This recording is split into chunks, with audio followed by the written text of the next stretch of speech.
interne en un extranet. Et ça prend 2 clics. Si je veux bien y aller, vas-y Jason. Alors, on peut apporter une petite idée tout simplement parce que, comme disait Emmanuel, le service en cours de remise en état et on n'a pas encore de plateforme bêta à pouvoir. Non, il y a que moi qui en ai un. Ouais, j'en ai un, mais je ne peux pas le montrer. Aujourd'hui, c'est que dans le Building 16 à Redmond.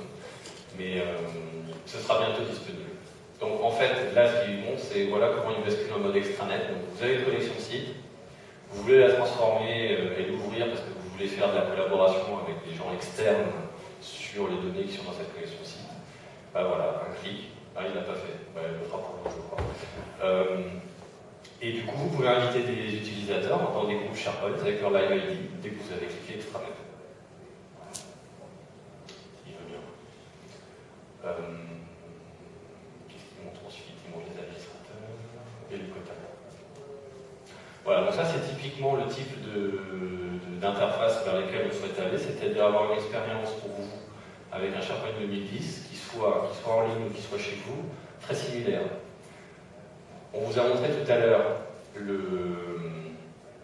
l'interface d'administration actuelle, qui en fait est un autre système. Là, c'est intégré au système. Là, il va vous montrer un autre écran qui est un petit peu différent pour ceux qui ont l'œil averti, qui est pour la création de collection de sites.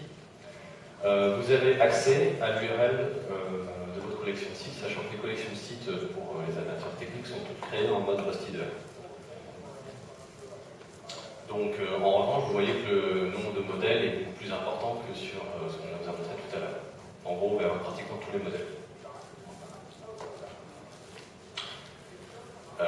Voilà, puis après, il a créé la collection de sites, donc on peut passer à la suite. Juste pour information, ça c'est une nouvelle version de l'écran, donc on l'améliore, vous avez vu, on a envoyé 48-48. Bon, il y a encore un peu plus de choses à venir. Mais l'objectif, c'est qu'il y a un certain nombre de services qui vous seront dédiés, c'est ce qu'on appelle le multi-tenant dans SharePoint 2010, qui ont été en fait conçus pour nous, pour SharePoint Online, d'ailleurs par SharePoint Online, parce qu'on fait partie de l'équipe SharePoint. Et vous allez pouvoir, même si vous êtes dans un environnement hébergé avec des serveurs complètement mutualisés, gérer vous-même vos données avec isolation complète de ces données. Donc là, il y a un moyen de gérer le user profile, par exemple, tout ce qui est MySite, tout ce qui est importation des données utilisateurs. Et c'est vous qui gérez vos données, et vos données sont complètement isolées de celles des autres. En revanche, toute la plateforme technique est mutualisée. Je n'ai pas le droit d'entrer dans le détail des serveurs pour l'instant. On annoncera comment et quelle architecture on a mis en place et quelles meilleures pratiques on recommande par rapport à cette architecture au mois de juin, au TechEd américain, mais juste derrière, ce sera disponible sur TechNet. Comment on rend cette architecture élastique et comment on sait absorber des millions d'utilisateurs sur 6 data centers dans le monde, enfin 10 à terme. Tout ça, on a prévu de le partager. Et c'est quand même assez intéressant parce que on pense qu'il y a beaucoup de clients qui vont être intéressés par utiliser les mêmes concepts.